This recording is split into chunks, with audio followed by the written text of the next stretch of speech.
as they were from your own stock. So much for differences. Given the set context, you learn how to live together, work, and establish a trustable relationship with people who think differently, see the world in a different way, sometimes one you would never, by your breeding and your formation, have imagined. Then you realize that that is a way as legitimate and reasonable as yours, only from a different perspective. But that too has to be learned, and to learn it, you must be willing to do it, otherwise it does not work out. Let us recall that according to the most recent research, the genome of humans does not show as much differences between diverse phenotypes, what is usually called race, as much as they are found, in fact, from one individual as compared to another. That is to say, groups of people are more similar one to another than each person to another person may be. As a diplomat, my experience indicates that if you do not pick up every and all opportunities that is offered to you to understand things, people, and the whole world in a different way, then I humbly deem you are wasting your time and even, I dare say, your life. But how is it that you learn to try to achieve that? The answer is when you realize that in the end, or at the bottom of it all, there is always a human being with the same needs, fears, expectations, and aspirations as you yourself have and feel. This does not pretend to be a lecture on psychology. It is only that to be able to communicate with others, one must always be able to take into consideration the human dimension that underlies any kind of relationship. I believe that cultures are the diverse ways different people figure out throughout their own history to conceive and try to understand the world surrounding them in order to solve the problems they confronted. Together with these habits, customs, and set of beliefs came, shaping it all, a language, giving each culture its own way to communicate and express itself. Within that whole, of course, one finds also religion. And in this sense, as much as I believe each culture to be the manifestation of the ways found by each people to understand the world and solve their problems or fulfill their aspirations, and each language the means of expression and communication of any of those cultures, I think that each religion is the way created by God to communicate with each people and culture so that they might be able to understand Him. So,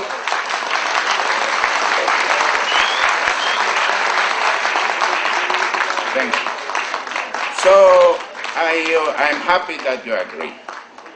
So as you see, for me, the apparent differences respond in fact to very similar, if not identical questions. Again, though this series of values may again appear different in its manifestation, we must keep in mind that they are the answer to needs, aspirations, and fears common to all mankind. From such a perspective, there is no reason to be, simply by lack of fundament, any clash of civilizations or cultures. Neither should it be, when it is accepted that all you need to understand the other is, let us say, some sort of translation in both the senses of putting it into a language you comprehend, as well as by putting yourself in the other's shoes, to try and see the same thing from the other's side. As Shylock demands, if you cut me, shall I not bleed? And excuse me for quoting the bard so freely.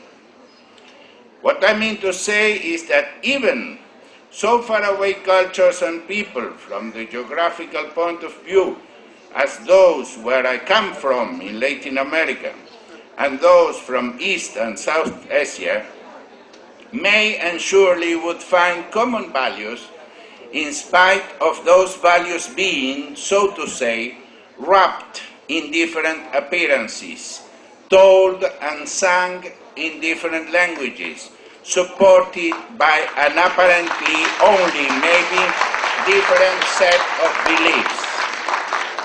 Because these values are founded in our common human condition. And if we do not understand and accept this as a basis for any relationship, be it personally or between nations, we shall, in my humble opinion, be badly misguided. And this train of our mutual understanding shall naturally lead to the consideration of the other, whoever may be, as dangerous, and so as an enemy who must be destroyed and from whom we have to defend ourselves. Instead, keeping in mind and keeping in heart too, that this other is just our brother, might help us each other and build together a better world for all of us. And that must prove to be, in the long run, the only good way to go. Thank you very much. Thank you, sir, for that very informative speech. I would now like to call my colleague, Ms. Kanishta, for the prize distribution ceremony. To stir and bring out various hidden talents in our students. To break away from the routine classroom, we organize tournaments, games and competitions. Such competitions contribute to the all-round development of personality. I now call upon the chief guest, Honorable Mr. Juan Santander, to give away the awards for the various competitions held this year. In any field deserves to be rewarded. A good student is a cut above the rest. He/she is chosen on the basis of academic performance and regularity in attendance throughout the course. The best boy from August batch is Muhammad Hamoud Muhammad Al-Hamadi.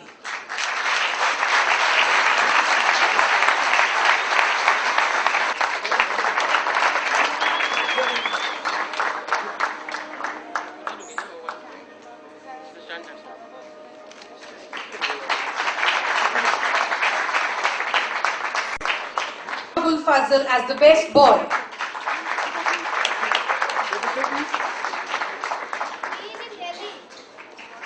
I think he's not come today. As the best girl, we have Guren Jargal.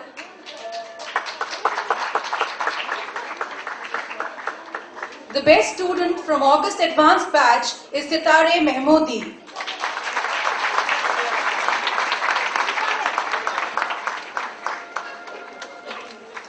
From October basic batch, we have Syed Morteza as the best boy. And Fardiz Behzad as the best girl from October basic batch. As we move on to the intermediate October batch, we have Dalhim Haidara Hassa Al-Fadil as the best boy.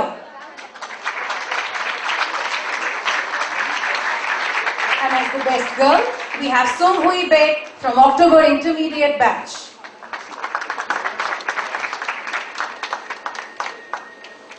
The best student from October advanced batch is Mari Helen Kobia.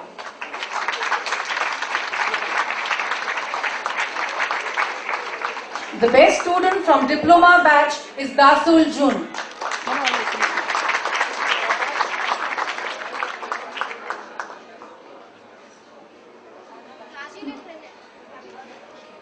The Outstanding Student Award, a very prestigious award to win, is awarded to a student who is head and shoulders above the rest. This means that he or she not only excels in academics and is regular, but also participates in various cultural and co-curricular activities enthusiastically. They are also good leaders and have a rapport with fellow teachers and staff. Hold your breath, ladies and gentlemen. The outstanding award for the August batch goes to Prasodsak, popularly known as Joe from Thailand. The outstanding student award from the diploma batch goes to Ahmed Hossain. Public speaking is an art which is difficult to master. Even a seasoned speaker balks at the thought of addressing a large audience. So it is commendable that within a span of few months, our students develop the confidence to come on stage and speak. Here are the winners of the elocution competition. The first prize from the basic batches goes to Mohammad Hamoud Mohammad Al-Hamadi.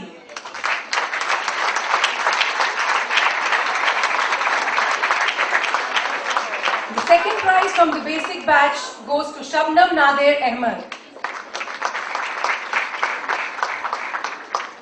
The first prize from the intermediate and advanced batches goes to Piraye Abbas. And the second prize from the intermediate and advanced batches goes to Mari Helen Kobia.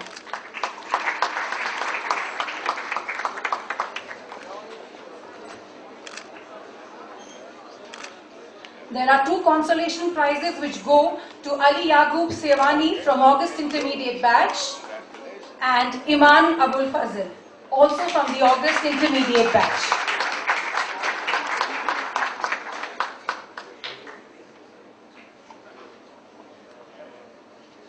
Thank you, sir. I now call upon Honorable Mr. Tekes G. Zemi to give away the prizes. It is often said that handwriting is a reflection of a person's character.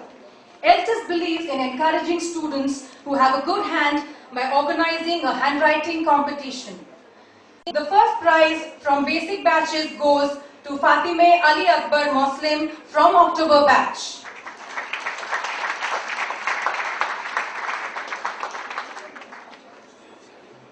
And the second, she's there?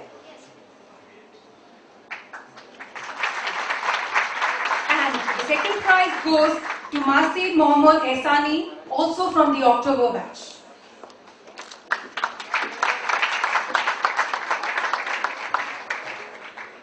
The first prize from advanced and intermediate batches goes to Yasser Rehmati from Jan Advanced batch. And Buren Jargal from August intermediate batch takes the second prize.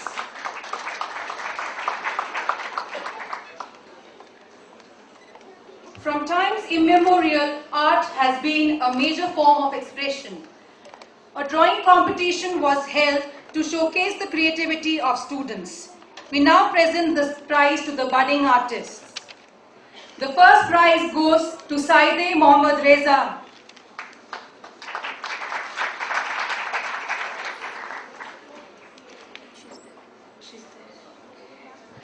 And the second prize goes to Jafar Ali Azmo.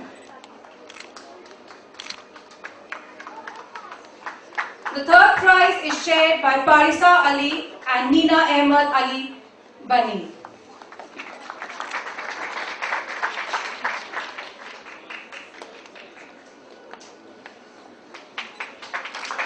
The test of the pudding is in the eating. We organize a cookery competition to test the culinary skills of our students. A variety of dishes, which are indeed a feast to the eye and the tongue, are prepared and displayed by students and judged by students and judged by experts. This year, the first prize was scooped up by Thailand. Prasodsak Joe will collect the prize on behalf of his